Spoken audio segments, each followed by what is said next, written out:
उत्तर देते हुए इशारा कर दिया, हम लोग की पार्लियामेंट्री पार्टी में ही बोला था, नाम बदलने की ज़रूरत किसको पड़ती है? या तो कंपनी दिवालिया हो गई हो और उसकी छवि इतनी ख़राब हो गई हो कि उसे पता हो कि अब कोई उस पर भरोसा नहीं करने वाला, या फिर कुछ ऐसे संगठन होते हैं जो अवांछित गतिविधियों में लिप्त हो जाते हैं तो वो अपना नाम बदलते हैं। और उन्होंने एक प्रकार बोला भी था, नाम बदलने से किसी के काम नहीं बदल जाते। जैसे उन्होंने एक शब्द बोला था ना कि नाम बदलने से नहीं, बदले है तकदीर, भाग्यचंद की आज तक सोई है तकदीर। तो इसलिए मैं सिर्फ ये कहना चाहता हूँ, हम वो राजनीतिक दल हैं जिसने गठबंधन एनडीए बनाया था, 25 साल हो गए, आज भी एनडीए है।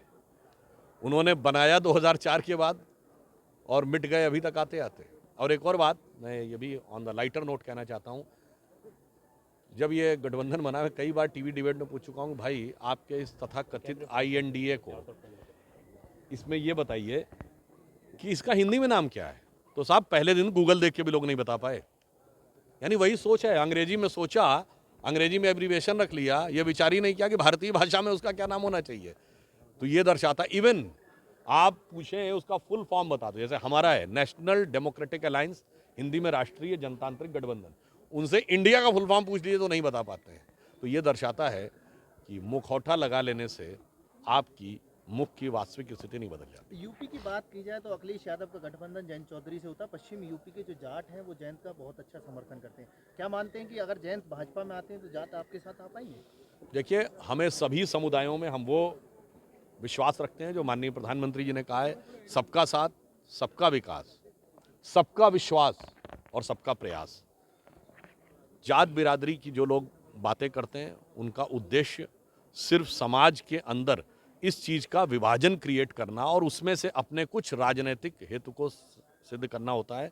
आज जब 21वीं सदी का महान भारत स्वतंत्रता के अमृत काल में जा रहा है तो एक दो वर्ग से नहीं, सभी को साथ में लेकर चलना होगा। जो अटल जी की एक पंक्ति थी कि कदम मिलाकर चलना होगा, तो प्रधानमंत्री जी का आह्वान उसी की तरफ है। सर, जो मणिपुर में जो घटनाक्रम चल रहा है इस पर देखिए, मणिपुर के विषय में माननीय गृह मंत्री जी ने सदन के पटल के ऊपर बहुत स्पष्ट रूप से सारी की सारी बातें बता दी थी कि कैसे ये घटना हुई।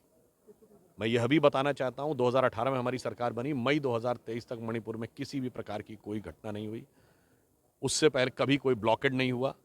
विनम्रता से कहना चाहता हूँ कि आज़ादी के 75 साल में इन 6 साल के अलावा कोई बता दे कि कब जब मणिपुर में कोई ब्लॉकेड ना हुआ हो।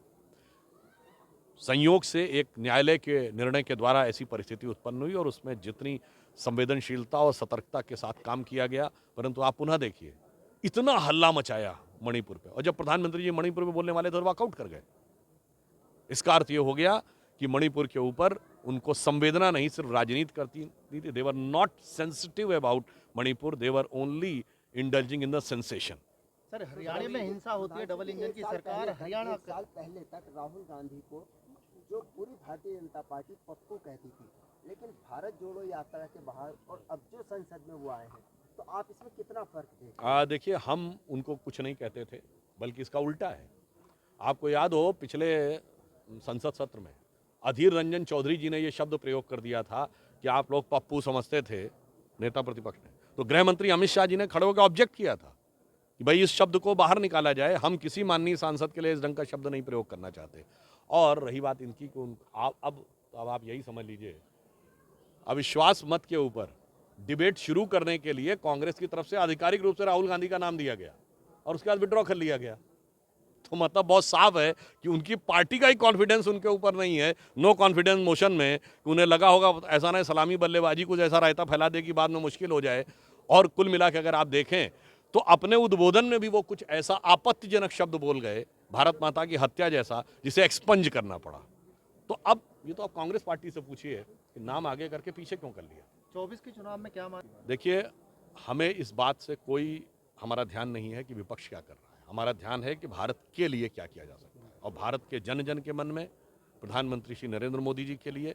और आज तक देख लीजिए, जितनी भी रेटिंग्स आई हैं पिछले 10-12 साल में, उनके पीएम बनने से पहले से लेकर आज तक, सब में मोदी जी 50, 55, 60% से ऊपर हैं। मिनिमम में भी 54-55% पे आए हैं, बुरे से बुरे दौर में भी।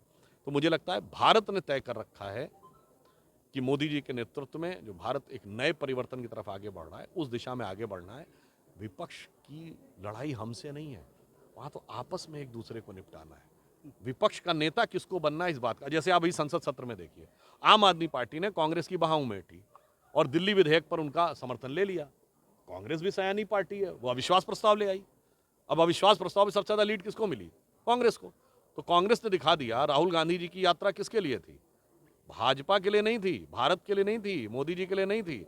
उनको सारे तमाम विपक्षी दल जिनके मन में तरह तरह के ख्वाब पनपने लगे थे, चाहे वो नीतीश कुमार जी हों, चाहे वो अखिलेश जी हों, चाहे वो ममता बनर्जी हों, चाहे आपके शरद पवार जी हों, चाहे वो टीआरएस वाले चंद्रशेखर राव जी हों, सबके मन में जो लड्डू फूटने लगे थे उन सबको उन्होंने दिखाया, देखो भाई दक्षिण से उत्तर तक हम हैं, तुम कहाँ हो।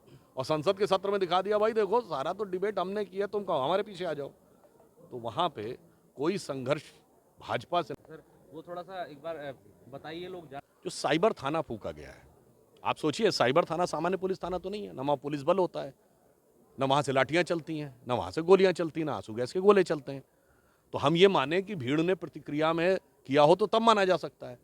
पिछले कई महीनों से हरियाणा सरकार सोशल मीडिया पे ये सांप्रदायिक वैमनस्य जो लोग पैदा करके समाज में लड़ाई लगना चाहते हैं उन पर सख्ती हो रही थी। 60 से 70 लोगों को गिरफ्तार भी किया जा चुका था। तो अब यह जांच से ये विषय सामने आएगा कि कहीं चुनाव बनाने के लिए इस तरह का भाजपा कराती है। जो मोनू मनेसर है जो वो है, वो पहले डाला कि मैं आऊंगा, उसके बाद बवाल हुआ। देखिए वो सारी विषय जांच में सामने आएगी, मगर फिलहाल तो उसके खिलाफ एफआईआर राजस्थान में है। उनकी इच्छा, इसमें कौन का सम्मान होना चाहिए? हर पति चाहता है कि मेरी पत्नी आगे बढ़ जाए। तो कुल मिलाकर इससे यही साबित होता है कि परिवार जो है सारा का मतलब अंतर क्या है। हम पार्टी को परिवार मानते हैं, वो परिवार को पार्टी मानते हैं। परिवारवाद को बढ़ावा दिया जाता है कांग्रेस में। वो परिवार को ही पार्टी मानते हैं। जैसे अभी उन्होंने बताया ना कि वो कह रहे हैं कि उनको आगे कर दिया जाए।